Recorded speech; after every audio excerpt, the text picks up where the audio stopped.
Assalamualaikum warahmatullahi taala wabarakatuh. Bismillahirrahmanirrahim. InsyaAllah kita mulakan majlis kita pada malam ini dengan umul kitab, dengan pahala yang kita bacakan nanti kita hadiahkan kepada Rasulullah sallallahu alaihi wasallam, ahli keluarganya, sahabat-sahabatnya, tabi'in, tabi'in, ulama-ulama mutaqaddimin, mutaakhirin, ulama zaman, khususnya kepada Syekh Abdullah Nasir Alwan yang telah mengarang kitab Tarbiyatul Aulad. Seterusnya kita hadiahkan Al-Fatihah kepada pejuang-pejuang agama Allah Subhanahu wa taala, para syuhada, terutamanya sahabat-sahabat kita yang berada di Palestin, di Mesir, di Syria, di Yaman, di Selatan Tai, di Riyadh, di Marawi, di Malaysia. Seterusnya kita hadiahkan Al-Fatihah kepada para salihin, wali-wali Allah, para muttaqin, para syakirin. Seterusnya kepada kedua ibu bapa kita, guru-guru kita, kaum keluarga kita, kaum muslimin dan muslimat. Al-Fatihah. A'udzu billahi minasy syaithanir rajim. Bismillahirrahmanirrahim. Alhamdulillahi rabbil alamin. Ar-Rahmanir Rahim. مالك يوم الدين إياك نعبد وإياك نستعين اهدنا الصراط المستقيم صراط الذين أنعمت عليهم غير المغضوب عليهم ولا الضالين آمين. InsyaAllah tuan-tuan, untuk menambah baik lagi majlis kita pada malam ni, marilah sama-sama kita berselawat ke atas Nabi sallallahu alaihi wasallam. Semoga dengan kita berselawat ke atas Nabi sallallahu alaihi wasallam, Allah Subhanahu wa taala menambah lagi keberkatan, keridaan, rahmat, dan lebih lagi kita mengharapkan Allah Subhanahu wa taala mengampuni segala dosa kita insya-Allah. Bismillahirrahmanirrahim. اللهم صل على سيدنا محمد النبي الأمي وعلى آله وصحبه وبارك وسلم. اللهم صل على سيدنا محمد النبي الأمي وعلى آله وصحبه وبارك وسلم.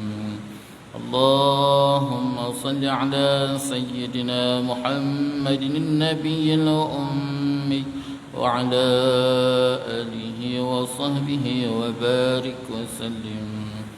اللهم صل على سيدنا محمد النبي الأمي وعلى آله وصحبه وبارك وسلم.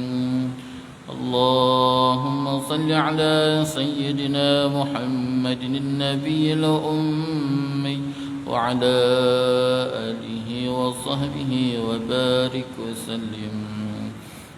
اللهم صل على سيدنا محمد النبي الأمي وعلى آله وصحبه وبارك وسلم. اللهم صل على سيدنا محمد النبي الأمي وعلى آله وصحبه وبارك وسلم. اللهم صل على سيدنا محمد النبي الأمي وعلى آله وصحبه وبارك وسلم. اللهم صل على سيدنا محمد النبي الأمي وعلى آله وصحبه وبارك وسلم. اللهم صل على سيدنا محمد النبي الأمي وعلى آله وصحبه وبارك وسلم. أعوذ بالله من الشيطان الرجيم. بسم الله الرحمن الرحيم. الحمد لله رب العالمين، وبه نستعين على أمور الدنيا والدين، والصلاة والسلام على سيد المرسلين خاتم النبيين محمد صلى الله عليه وآله وصحبه وسلم، وعلى آله وأصحابه وتابعا لهم بإحسان إلى يوم الدين. سبحانك لا علم لنا إلا ما علمتنا إنك أنت العليم الحكيم. رب اشرح لي صدري ويسر لي أمري واحلل عقدة من لساني يفقهوا قولي. رب زدنا علما وارزقنا فهما. اللهم يسر ولا تعسر وبتمم بالخير. يا فتاح يا عليم افتح لنا فتوح العارفين. ولا حول ولا قوة إلا بالله العلي العظيم. ولا حول ولا قوة إلا بالله العلي العظيم. ولا حول ولا قوة إلا بالله العلي العظيم. أما بعد. قال الله تعالى في القرآن العظيم: أعوذ بالله من الشيطان الرجيم. بسم الله الرحمن الرحيم. ألم نشرح لك صدرك ووضعنا عنك وزرك الذي أنقض ظهرك ورفعنا لك ذكرك فإن مع العسر يسرا إن مع العسر يسرا فإذا فرغت فانصب وإلى ربك فارغب. صدق الله العظيم. Alhamdulillah, pertama-tamanya marilah sama-sama kita merafakkan rasa syukur kita ke hadirat Allah Subhanahu wa taala. Dengan keizinan Allah Subhanahu wa taala dapat sama-sama kita bertemu dan kita bersua lagi pada malam ini. Dan sama-sama kita mengharapkan semoga pertemuan kita pada malam ini Allah SWT penuhkan dengan keberkatan, keredaan, rahmat. Dan lebih-lebih lagi kita mengharapkan Allah SWT mengampuni segala dosa kita, insya-Allah. InsyaAllah tuan-tuan, kita akan sambung lagi bacaan kitab Tarbiyatul Aulad yang telah dikarang oleh Syekh Abdullah Nasir Alwan. Masih lagi perbincangan kita di dalam Muqaddimatul Kitab, pendahuluan kitab. Dan Syekh menyambung lagi kata-kata beliau.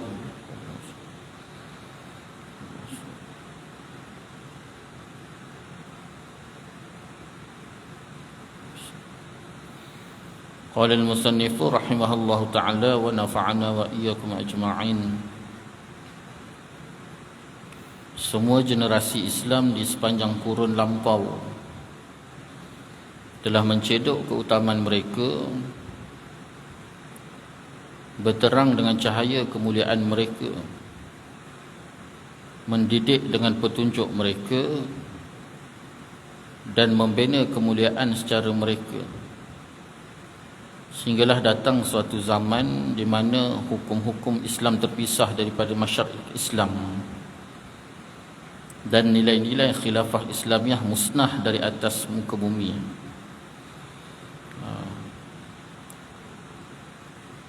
Jadi tuan-tuan, Syekh menyambung lagi kata-kata beliau. Setelah Syekh membicarakan tentang keberhasilan dan kejayaan yang dilakukan oleh Nabi SAW 1400 tahun yang dulu, sehingga melahirkan generasi para sahabat, satu zaman kemuncak Islam yang sangat hebat, sehingga kan generasi keimanan, i'tiqad dan akidah yang sangat berjaya ketika itu. Sehinggalah generasi itu diwarisi dengan generasi selepas, bermula daripada Khulafa' Rashidin, kemudian diikuti dengan Khalifah Umayyah, diikuti dengan Abbasiyah, kemudian yang terakhir Khalifah Uthmaniyah yang jatuh pada 1924 jatuh. Hampir 100 tahun khilafah Islam yang terakhir jatuh. Jadi bila jatuh je khilafah Islamiah, jatuh pada tahun 1924, maka tidak ada lagi sebarang kekuatan dicarit-carit khilafah tadi, dan umat Islam ketika itu dicarit-carit seperti kain perca yang dicarit, habis semua pecah. Yang selama ni tuan-tuan hampir 2/3 dunia khilafah Islamiah ni dibina. Kenapa jadi sedemikian? Di sini Syekh sebut punca besar kejatuhan Islam itu jatuh apabila Islam tadi tidak lagi beramal dengan Islam. Bila dia tidak beramal lagi dengan Islam, tuan-tuan, maka kekuatan tadi hilang. Kerana Islam itu panduan. Al-Quran yang Allah SWT turunkan kepada kita ni sebagai buku manual untuk dijadikan panduan dalam kita mendepani kehidupan. Jadi bila jika mana buku manual ni ataupun panduan ni tidak diikuti dengan baik, maka ketika itu kita berjalan hanya menggunakan akal semata-mata. Bila guna akal, maka dia dipandu dengan nafsu. Kita hidup ni tuan-tuan, kita ikut hanya dua saja. Dua saja perkara yang kita ikut. Sama ada kita ikut Allah. Kalau kita tak ikut Allah, maka kita akan ikut nafsu. Dua saja. Jadi pilih di antara dua ni, sama ada nak ikut Allah atau ikut nafsu. Baik nafsu tadi sama ada dalam keadaan membawa keinginan daripada dalam ataupun keinginan itu daripada luar. Keinginan daripada luar tu tuan-tuan, semua pemikiran-pemikiran dan gerakan, aturan, tak kiralah apa sekalipun yang berlawanan, yang bercanggah, yang selain daripada kemahuan Allah, maka titik dia, kepala dia tu nafsu. Kepala dia nafsu. Jadi bila tak ikut Allah, maka ikut nafsu. Bila ikut nafsu tuan-tuan, maka sudah pasti perjalanan langkah kehidupan itu tidak sebagaimana yang telah digariskan oleh Allah SWT dalam Al-Quran.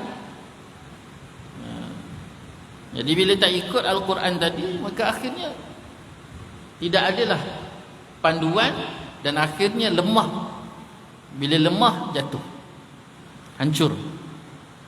Maka musuh-musuh Islam tu dia mengambil kesempatan di situ.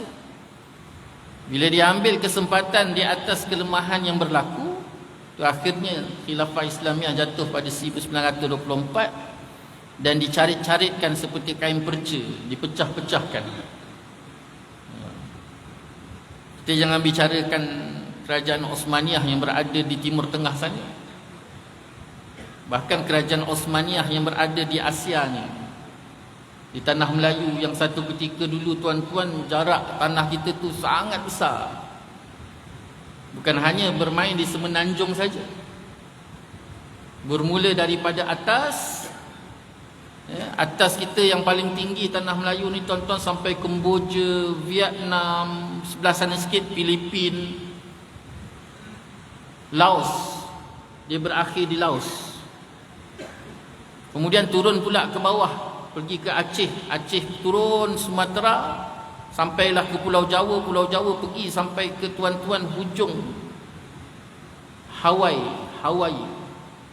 Itu sebabnya 1880-an Raja Hawaii itu tuan-tuan pernah datang ke tanah Melayu menemui Sultan Abu Bakar Johor dan membuat perjanjian di antara Hawaii dengan Sultan Abu Bakar di Johor, Sultan Johor. Ketika itu hubungan di antara Hawaii dengan Sultan Johor, dengan Johor, negeri Johor, dan menyatakan bahawa Hawaii itu adalah sebahagian daripada tanah Melayu. Baik sama ada rupa, bahasa yang digunakan di Hawaii sama seperti di tanah Melayu. Jauh kita pergi tuan-tuan, betapa luasnya tanah Melayu satu ketika dahulu di bawah pemerintahan Sultan Melaka ketika tahun 500. Naiknya pemerintahan Sultan Melaka tahun 500 tu tuan-tuan, ketika tu tuan-tuan sezaman dengan kemuncaknya pemerintahan Osmaniyah Sultan Muhammad Fateh. Ini sejarah. Jadi itu sebabnya akhirnya Hang Tuah ketika tu dia berbai'ah dengan Sultan Muhammad Fatih. Dan akhirnya Sultan Muhammad Fatih melantik tanah Melayu ni tuan-tuan di bawah pentadbiran Sultan Melaka menjaga bahagian tanah Asia ni di bawah Melaka. Tu akhirnya tuan-tuan Islam tu semakin berkembang dan semakin kuat dan semakin kukuh. Tapi lemahnya kita kerana apa? Kerana bila tiga mana Islam tadi tidak dijadikan lagi sebagai panduan, amalan, anutan, dan akhirnya lemah. Yang nampak ketika itu hanya kepentingan, kedudukan, harta. Dia kembali semula kepada suasana zaman jahiliah. Siapa yang kuat, siapa yang berharta, berkedudukan, dia kuat. Siapa yang tak ada kedudukan, tidak ada harta, maka dia akan diinjak. Ni kuasa rimba, kehidupan rimba tuan-tuan, di zaman jahiliah sebelum kebangkitan Nabi sallallahu alaihi wasallam.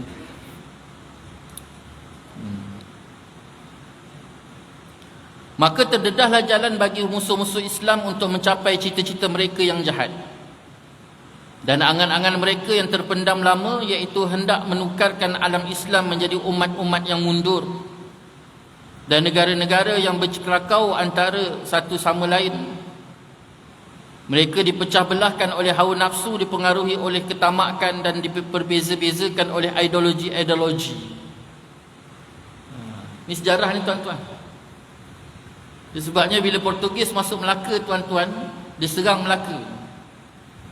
Penjajahan pertama berlaku bila tiga mana Portugis serang Melaka. Dia serang kali pertama tuan-tuan tak berjaya. Tak berjaya. Dan dalam catatan Alfonso sendiri pun tuan-tuan menyatakan waktu mereka masuk saja Melaka, masuk saja Melaka, perkara pertama yang dia terkejut kerana mendapati bahawa bangunan-bangunan yang berada di Melaka tuan-tuan jauh lebih hebat dan tidak pernah dia menemui sehebat bangunan yang berada di Melaka pada tempat-tempat yang lain. Tak ada. Satu. Kemudian tuan-tuan dalam catatan Alfonso lagi dia kata apa tuan-tuan? Bila jika mana kami serang saja Melaka, serang Melaka. Satu perkara lagi yang kami terkejut bila jika mana tentera-tentera Melaka menggunakan senjata yang mana senjata mereka itu jauh lebih canggih daripada Portugis. Sehingga sampaikan tahap waktu kami serang tu, kami ditembak dalam keadaan kami tidak ketahui di mana penembak dia. Kalau bahasa hari ni apa? Shoot shutter. Penembak hendap. Apa? Sniper. Sniper tuan-tuan. Melaka dah ada sniper dah. Cuba bayangkan tuan-tuan. Alfonso ni dalam catatan Alfonso. Bukan kita syok sendiri tuan-tuan. Kalau kita yang tulis, kita syok sendiri. Ini catatan Alfonso yang mewakili Portugis masuk menjajah Melaka. Dia terkejut waktu dia orang serang tu tuan-tuan, senjata yang jauh lebih hebat. Dan sehingga kan sampaikan mereka kena tembak tu tuan-tuan, mereka tak ketahui daripada mana penembak tadi.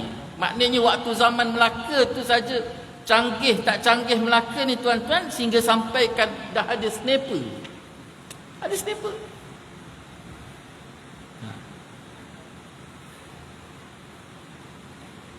Kemudian yang ketiga pula tuan-tuan, bagaimana Alfonso menceritakan kapal kita ni tuan-tuan jauh lebih hebat. Kapal kita ni tuan-tuan hebat tak hebatnya tuan-tuan, besar tak besarnya. Sampaikan dalam catatan yang lain pula pernah menuliskan bahawa kapal kita ni pernah ditempah oleh negara China. China tempah kapal dekat Melaka. Kalau sampai China tempah kapal kat Melaka, maknanya kapal Melaka hebat. Kita hari ni tuan-tuan sampai gula-gula pun beli kat China. Gula-gula beli kat China. Hebatnya China hari ni. Padahal satu ketika dahulu tuan-tuan, kapal China beli dengan kita. Lalu bila tika mana kapal tadi dihantar ke negeri China, tuan-tuan, sampai dekat pelabuhan China, kapal tu masuk, tuan-tuan, pelabuhan pecah sampai terpaksa diarahkan kapal tadi, tuan-tuan, dikeluarkan letak di tengah-tengah lautan, tuan-tuan. Pecah kapal-kapal yang ada di pelabuhan. Terlalu besarnya dan hebatnya, tuan-tuan. Jadi serangan kali pertama tu, tuan-tuan, tak berjaya. Bila serangan kali pertama tak berjaya, tuan-tuan, gagal, maka akhirnya mereka membuat perancangan kali kedua. Apa perancangan dia? Itu yang dibina golongan pengkhianat-pengkhianat daripada dalam. Dibina, mereka bina, tuan-tuan, pengkhianat-pengkhianat ni daripada dalam. Jadi orang-orang ni lah, tuan-tuan, yang melagakan orang-orang yang berada dalam istana. Kemudian, tuan-tuan, berikan cadangan-cadangan yang tak baik pada sultan. Kemudian pula, tuan-tuan, dialah yang bertanggungjawab membuka pintu besar Melaka ketika itu, sehinggakan Alfonso dan tentera-tenteranya berjaya masuk, tuan-tuan. Akhirnya kerajaan Melaka ketika itu jatuh. Jadi tujuan awal mereka datang ni, tuan-tuan, untuk mengkristiankan. Ini tujuan. Walaupun ditulis dalam buku-buku sejarah kita, tuan-tuan, bahawa datangnya Portugis ke tanah Melayu tujuannya nak bawa herba. Tak. Kalau datang bawa herba tu, tuan-tuan, datang bawa barang-barang masakan, bahan-bahan masak tu, tuan-tuan, pasti yang datangnya tukang masak. Ini yang datang bukan tukang masak, tuan-tuan, padri-padri. Alfonso dan tentera-tentera Portugis datang bawa padri. Memang tujuan dalam penulisan sejarah sendiri, mereka nak kristiankan tanah Melayu. Mereka nak balas dendam balik tentang peperangan salib dulu, tuan-tuan. Tapi tak berjaya. Kerana apa, tuan-tuan? Bangsa Melayu ni satu bangsa yang ada dekat muka bumi Allah SWT ni, yang Allah berikan kelebihan kepada bangsa Melayu ni, tuan-tuan, sinonim dengan Islam. Satu-satu bangsa yang sinonim dengan Islam, Melayu, Islam, Melayu, iaitu bangsa Melayu. Itu sebabnya dulu-dulu, tuan-tuan, kuat tak kuat Islam dan juga Melayu ni, tuan-tuan, sampaikan orang Cina kalau nak masuk Islam, maka dia akan kata masuk Melayu. Kerana terlalu sinonim dia. Jadi akhirnya mereka nak kristiankan umat Melayu tadi, tuan-tuan, tak berjaya. Dia guna plan B. Dia dah berjaya, dah berjajah. Nak kristian tak berjaya, gunakan plan B. Plan B dia apa, tuan-tuan? Plan B dia melahirkan umat Melayu yang berjasadkan Islam tetapi berakidahkan akidah penjajah. Ni yang Syekh sebut ni. Mereka nak kristiankan kita tak berjaya, tapi mereka lahirkan ideologi-ideologi, pemikiran-pemikiran yang mana jasadnya masih solat, jasadnya, tuan-tuan, masih puasa, jasadnya masih haji, jasadnya masih umrah, jasadnya masih bayar zakat, tetapi, tuan-tuan, ideologinya ideologi kafir. Caranya macam mana, tuan-tuan? Yang akhirnya, tuan-tuan, bila jatuh saja Melaka, ulama masih lagi bangkit. Ulama bangkit lagi, tuan-tuan, untuk bangunkan semula Melaka. Jadi serangan demi serangan, serangan demi serangan, serangan demi serangan, sehingga akhirnya mereka cop siapa yang serang ketika itu ataupun kalangan ulama yang menyerang ketika itu akan dipanggil sebagai pemberontak. Dia cop pemberontak. Jadi bila dia cop pemberontak, tuan-tuan, dia orang akan cari cara macam mana nak tangkap para ulama ni. Jadi bila dia tangkap para ulama ni, tuan-tuan, sama ada dipenjara, diseksa ataupun dibunuh, dua. Apa tujuan besarnya sebalik daripada seksa, penjara dan bunuh ni, tuan-tuan? Tujuannya untuk menakut-nakutkan masyarakat sehingga akhirnya masyarakat tak berani nak mendekati ulama. Ini perancangan. Jadi bila masyarakat dah tak berani nak mendekati ulama, kenapa tuan-tuan? Bila mereka dekat saja, mereka akan kata tali barut, bersekongkol. Jadi bila bersekongkol, ditangkap di penjara ataupun dibunuh. Jadi akhirnya masyarakat menjauhkan diri daripada ulama. Jadi ketika itulah tuan-tuan semakin kuat perancangan mereka, semakin luas tuan-tuan gerak kerja mereka. Dengan cara bagaimana tuan-tuan? Ketika itu penjajah dah mula bertukar tangan daripada Portugis pergi ke Belanda. Kemudian Belanda pula tuan-tuan tukar tangan. Inggris pada peringkat awal yang berada di Indonesia, dia mengambil tanah Melayu tuan-tuan. Belanda yang berada di tanah Melayu ambil Indonesia. Tukar tangan. Jadi bila tukar tangan tuan-tuan sampai kat British, yang akhirnya nampak macam baik. Konon-kononnya macam nak memberikan kemodenan kepada tanah Melayu. Baik daripada mula tampuk kepimpinan, pentadbiran, semuanya mereka garis pandukan tuan-tuan. Sampailah tuan-tuan dia buat syarat, dia bina pula sekolah-sekolah Inggeris mula terbina.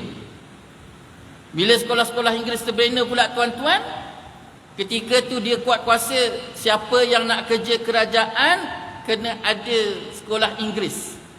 Tak ada sekolah Inggeris, tak boleh kerja kerajaan. Tak kerja kerajaan pula tuan-tuan, tak boleh masuk hospital. Siapa yang nak bayar? Dia bagikan tuan-tuan macam-macam kelebihan bila tika mana kerja ke kerajaan. Sakit masuk hospital free. Kemudian ada pencen, ada sok-sok, macam-macam yang tuan-tuan tengok hari ni, benda ni dah berlaku ratusan tahun. Sehingga akhirnya tuan-tuan sampai tahap tok guru pondok pun tuan-tuan hantar anak pergi ngaji sekolah Inggeris. Jadi pemikiran dia create. Dia create ideologi-ideologi ni sampailah tahap zaman kita tuan-tuan, kalau tak ada SPM, tak boleh kerja kerajaan. Dia create lagi sampaikan kalau tak ada SPM, besok nak kerja apa? Ni tuan-tuan, ideologi yang di create, yang dibentuk oleh penjajah. Betul ke ideologi ni tuan-tuan? Kalau tak ada SPM, besok nak kerja apa? Kalau tak kerja kerajaan, esok kalau sakit nak masuk hospital, siapa yang nak bayar? Kalau tak kerja kerajaan, besok dah tua, pencen, tak ada pencen, siapa yang nak bagi makan? Pernah tuan-tuan dengar ke?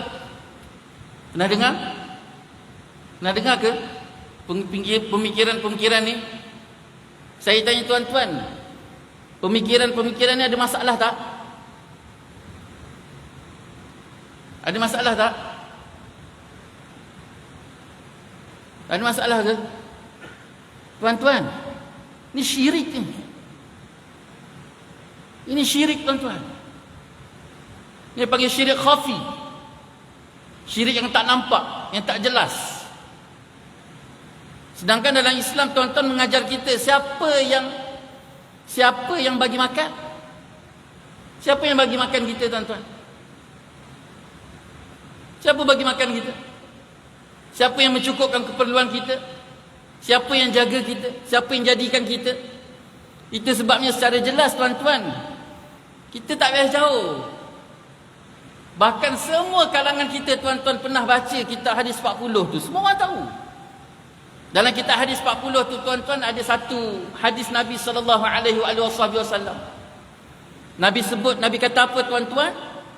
Nabi kata, bila seorang anak Adam duduk dalam kandungan ibu, seorang anak Adam tuan-tuan janin duduk dalam kandungan ibu seusia 40 hari. Bila janin tadi usia dia 40 hari saja tuan-tuan, maka Allah SWT akan tiupkan roh. Dan ketika Allah Ta'ala tiupkan roh tadi tuan-tuan, Allah sertakan 4 perkara. Allah sertakan 4 ketetapan, 4 perkara yang menjadi ketetapan Allah Subhanahu wa taala. Apa 4 ketetapan tersebut? Yang pertama, Nabi kata Allah tetapkan rezeki dia. Allah tetapkan rezeki dia. Cuba bayangkan, jelas Nabi sebut tuan-tuan, rezeki kita ni telah ditulis oleh Allah. Allah dah tetapkan dah.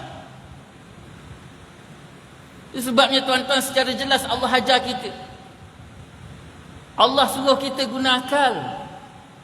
Dan Allah Ta'ala suruh sempurnakan akal kita ni dengan ilmu. Supaya kita fikir, buat penilaian tuan-tuan. Setiap penghidupan yang kita lalui ni tuan-tuan, ada pengajaran dan ada mesej yang ingin disampaikan oleh Allah SWT. Tak payah jauh tuan-tuan, duduk dalam perut mak tu. Kita duduk dalam rahim ibu tu tuan-tuan 9 bulan tuan-tuan. 9 bulan.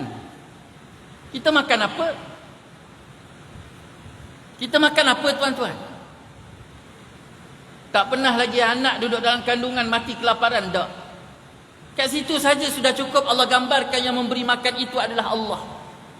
Berapa ramai ibu tuan-tuan, bahkan pernah berlaku tuan-tuan, gempa bumi di Turki Allah nak ajar. Gempa bumi di Turki tuan-tuan, dalam runtuhan yang dah makan mingguan tadi, tiba-tiba tuan-tuan mereka dapat keluarkan seorang ibu dalam keadaan dia mati. Anak tu tuan-tuan duduk dekat luar, dia bersalin tu tuan-tuan duduk kat luar. Berminggu-minggu tuan-tuan, bayi tu selamat.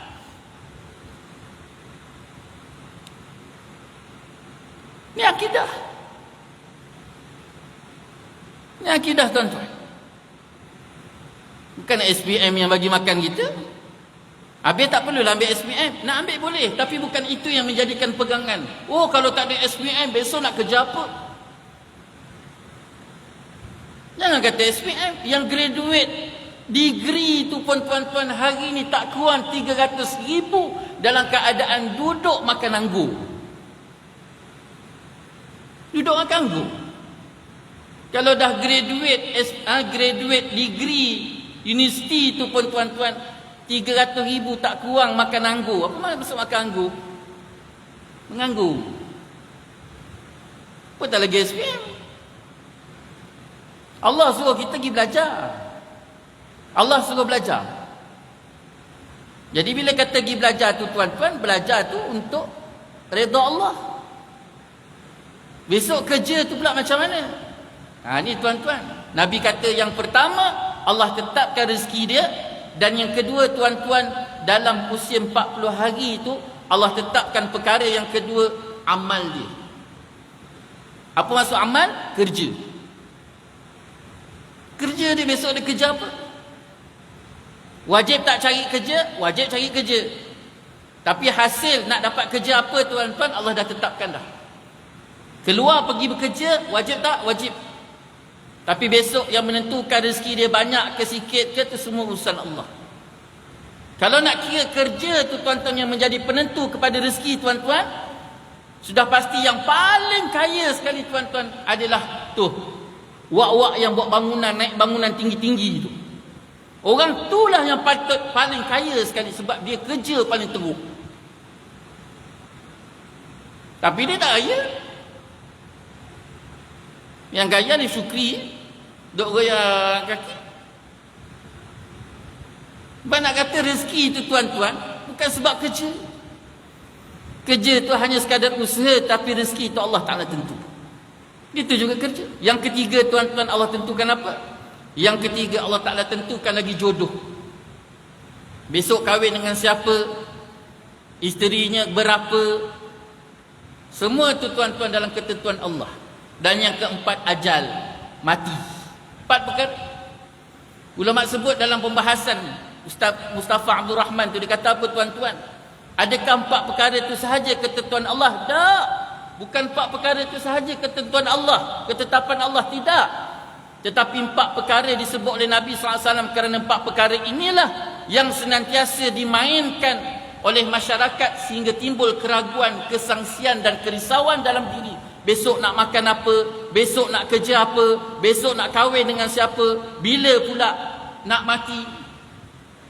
Ini yang senantiasa bermain dalam benak masyarakat sehingga Nabi sebut 4 perkara. Tapi bukan 4 perkara ini sahaja ketetapan Allah. Segala-galanya duduk dalam ketetapan Allah yang dipanggil sebagai keimanan terhadap qada dan qadar Allah Subhanahu wa taala. Salah satu daripada rukun iman mempercayai qada dan qadar Allah. Sampai tahap tuan-tuan bulu mata yang jatuh. Bulu mata ni jatuh. Jatuhnya bulu mata tu pun tuan-tuan, jatuhnya dengan qada Allah. Jatuhnya bulu mata tadi dengan kudrah Allah. Jatuhnya bulu mata tadi dengan iradah Allah. Itu sebabnya tuan-tuan, kena baiki balik keimanan dan keyakinan kita, i'tiqad kita pada Allah SWT.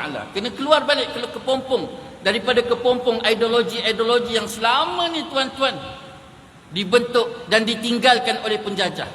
Itu sebabnya tuan-tuan, pakar kaji sejarah mereka sendiri membenarkan apa yang sedang berlaku di tanah Melayu ni tuan-tuan. Kalau katalah tuan-tuan mereka tak berjaya, tak sampai matlamat tuan-tuan, mereka tak akan tinggal dan mereka tak akan berikan kemerdekaan pada 1957.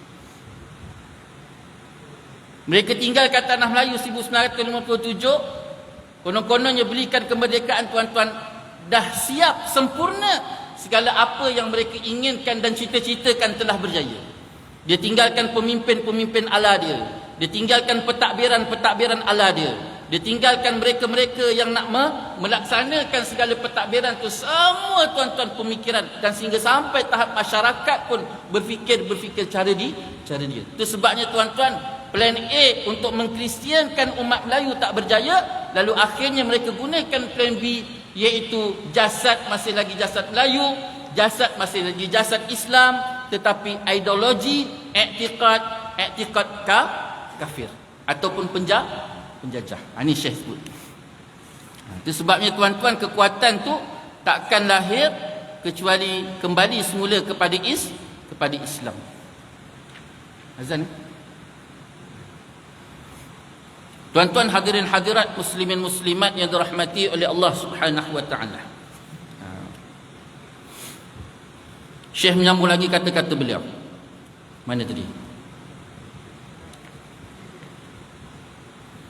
Kini mereka berjalan tanpa tujuan dan tanpa hujung, hidup tanpa matlamat, tidak kenal kemegahan diri ataupun kesatuan ataupun kehormatan. Anda menyangka mereka bersatu sedangkan hati mereka bercabang-cabang beribu.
Hadirin hadirat muslimin muslimat yang dirahmati oleh Allah Subhanahu Wa Taala.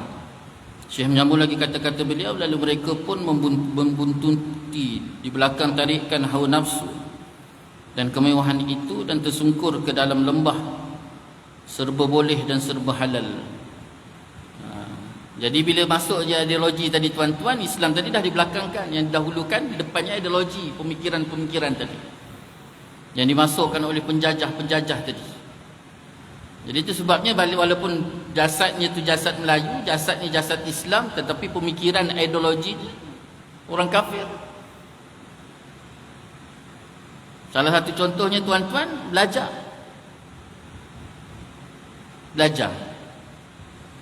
Ni pergi belajar ni besok kerja apa? Ditanamkan dalam masyarakat ni tuan-tuan, belajar untuk kerja. Belajar untuk kerja. Besok ni belajar ni, esok kerja apa? Kalau mengaji ni, besok nak kerja apa? Kalau kerja ni, belajar ni, kerja apa? Sedangkan dalam Islam tuan-tuan digaris pandukan belajar ni tuan-tuan, Allah suruh pergi belajar untuk mengeluarkan diri daripada kepompong kejahilan. Itu tujuan. Menghilangkan diri daripada kejahilan. Ni tak kira lah tuan-tuan akademik ke, Islamik ke tuan-tuan, Islamik pengajian Islam ke tuan-tuan. Ideologi disematkan, esok kerja apa? Saya tak cakap orang lain, saya sendiri pernah melalui. Waktu selesai je degree tuan-tuan, konon-kononnya kami ni satu grup belajar ni tuan-tuan nak sambung master. Waktu nak sambung master tu tuan-tuan, masing-masing ni sibuk nak ambil kos apa. Sebab waktu kami, zaman kami tu tuan-tuan, kos yang paling panas kos perbankan Islam. Perbankan Islam ni tuan-tuan, siapa yang ambil kos ni dan berjaya lepasi perbankan Islam ni tuan-tuan, akan diangkat, boleh dimohon pada bank negara lesen untuk jadi penasihat bank, dan setidak-tidaknya tuan-tuan gajinya 17,000. Penasihat je, datang mesyuarat, syairkan mesyuarat, selesai belah. Esok nak luluskan apa-apa, nak membolehkan apa-apa yang tak boleh tu tuan-tuan, bincang lah. 17,000 ni bincang, kita masuk. Akhirnya tuan-tuan dah selamat tinggal lah, tak ada apa-apa dah. Belajar fikir kerja, tak pernah nak memikirkan macam mana masyarakat, macam mana umat. Jadi akhirnya tuan-tuan, sistem pembelajaran kita, pendidikan kita hari ni tuan-tuan gagal. Kenapa saya kata gagal? Tuan-tuan, SPM pada tahun 2023. Ni berita KPM ni tuan-tuan, dia keluar sekali je, dia takkan keluar banyak kali. Sebab ni isu besar. Bagi orang yang peka tengok berita tuan-tuan, dia akan nampak benda tu. Sebab benda tu hanya keluar sekali, keluar pagi, petang tak keluar dah. KPM keluar berita tahun ni tuan-tuan, 2023, daripada 100% orang yang sepatut pelajar yang ambil sepatutnya SPM pada tahun ni tuan-tuan, sepatutnya ambil SPM pada tahun ni, hanya 70% sahaja yang ambil. Hanya 70% sahaja yang ambil, 30% lagi hilang. Tak tahu ke mana. 30% daripada seluruh Malaysia ni besar tuan-tuan, bukan kecil. Satu. Yang kedua pula tuan-tuan, pelajar-pelajar lepasan SPM pada 2022 yang lepas. Maknanya dia mendapat keputusan tahun ni. Jadi yang 22 tahun lepas tu tuan-tuan dapat keputusan SPM tahun ni tuan-tuan. Mereka tahun ni pula tuan-tuan yang masuk universiti tuan-tuan tak lebih daripada 20% sahaja. 20% sahaja tuan-tuan yang masuk universiti. Bukan tak berjaya masuk universiti, tetapi permohonan tidak ada. Permohonan tak ada. Akhirnya kajian dibuat tuan-tuan, kajian dibuat. KPM buat kajian, para akademik buat kajian, kenapa budak SPM yang lepasan SPM tu tuan-tuan hanya 20%, bahkan mencecah 17% sahaja yang sambung universiti. Bila buat kajian, apa yang dapati? Rupa-rupanya anak-anak tuan-tuan hari ni, dia punya pemikiran apa tuan-tuan? Daripada sambung belajar universiti, yang mana besok kerja pun tak tahu kerja apa, tapi bila habis universiti bahkan menanggung pula hutang PTPTN, baik tuan-tuan pergi kerja TikToker. Kalau kerja lepas amnesti tuan-tuan paling-paling tinggi pun 4,000, 5,000. Habis-habis pun tuan-tuan pencen esok boleh pergi pun 7,000. Jadi TikToker tuan-tuan 100,000. Tak ada SPM, tak ada apa tuan-tuan. Ni cuba bayangkan mentaliti masyarakat tuan-tuan, anak-anak kita. Belajar, kerja. Belajar, kerja. Akhirnya tuan-tuan, apa yang mereka pelajari tadi, belajar tadi tak menepati apa yang diharapkan. Akhirnya mereka tinggalkan belajar. Baik jadi TikToker, ataupun habis-habis kerja Grab. Tak perlu SPM, tak perlu belajar, tak perlu nak menanggung hutang PTPTN. Cuba bayangkan tuan-tuan, 2 tahun ni sahaja dah menggambarkan kegagalan sistem pembelajaran ataupun pendidikan negara. Habis. Cuba bayangkan tahun depan, 5 tahun lagi, 10 tahun lagi, masyarakat dah semakin lama semakin tak nak belajar. Hancur tuan-tuan. Sebenarnya negara sekarang tuan-tuan sedang berjalan dalam kehancuran. Mana tak hancurnya bila masyarakat, anak-anak didik pelapis ni tuan-tuan dah tak nak lagi belajar. Maka ketika tu akhirnya lahirlah pemimpin-pemimpin yang jahil. Pemimpin-pemimpin jahil, pemimpin-pemimpin yang tidak ada jiwa Islam, pemimpin-pemimpin yang tidak ada pemikiran-pemikiran Islam. Habis rosak. Berpunca daripada kejahilan. Itu sebabnya kenapa Allah SWT turunkan wahyu yang pertama bicara tentang ilmu. Iqra' bismi rabbikal ladzi khalaq, khalaqal insana min 'alaq, iqra' wa rabbukal akram alladzi 'allama bil qalam 'allamal insana ma lam ya'lam. Allah nak gambarkan pada kita penting ilmu, dan ilmu ni lah tuan-tuan sebagai langkah pertama untuk melangkah 1000 langkah yang ke depan. Membina iman, membina keyakinan, membina pegangan, dan sehingga akhirnya tuan-tuan mampu meneraju bukan keluarga semata-mata, bahkan membina empire dunia. Tapi semuanya itu tuan-tuan akan jadi hanya angan-angan ataupun mak jenin saja kalau tak mulakan dengan langkah yang pertama, iaitu ilmu. Wallahu ta'ala alam. Jadi itulah tuan-tuan, sikit sebanyak dapat kita kongsi bersama pada malam ni. Banyak-banyak kita berdoa pada Allah SWT supaya Allah berikan kita kefahaman yang baik, diberikan kita kekuatan, kelapangan jalan untuk senantiasa kita duduk ketaatan, pengabdian pada Allah SWT. Semoga kita baik di dunia, baik di akhirat, pasangan kita, anak keturunan kita, masyarakat kita, jiran kita, seluruhnya duduk dalam pimpinan Allah SWT. Dan jangan sesekali Allah beri kepada kita sesuatu perkara yang menjadi sebab untuk datangnya kemurkaan Allah SWT. Wallahu ta'ala alam. Yang baik itu daripada Allah SWT, yang tidak baik itu kelemahan saya sendiri. Saya mohon maaf di atas segala salah kata, salah bicara, mohon maaf di atas segala-galanya. InsyaAllah kita tangguh majlis dengan tasbih kafarah dan subhanakallah wa bihamdika asyhadu an la ilaha illa anta astaghfiruka wa atubu ilaik. Bismillahirrahmanirrahim. Wal 'asri innal insana lafi khusr illa alladzina amanu wa 'amilus solihat wa tawasaw bil haqq wa tawasaw bis sabr. A'udzu billahi minasyaitonir rajim. Bismillahirrahmanirrahim. Alhamdulillahi rabbil alamin. Wassallallahu ala sayyidina Muhammad وعلى آله وصحبه وبارك وسلم. اللهم ربنا ظلمنا أنفسنا وإن لم تغفر لنا وترحمنا لنكونن من الخاسرين. اللهم ربنا هب لنا من أزواجنا وذرياتنا قرة أعين واجعلنا للمتقين إماما. ربنا لا تزغ قلوبنا بعد إذ هديتنا وهب لنا من لدنك رحمة إنك أنت الوهاب. ربنا آتنا في الدنيا حسنة وفي الآخرة حسنة وقنا عذاب النار. وصلى الله على سيدنا محمد وعلى آله وصحبه وبارك وسلم. والحمد لله رب العالمين. تقبل الله منكم وبالله التوفيق والهداية. والسلام عليكم ورحمة الله تعالى وبركاته.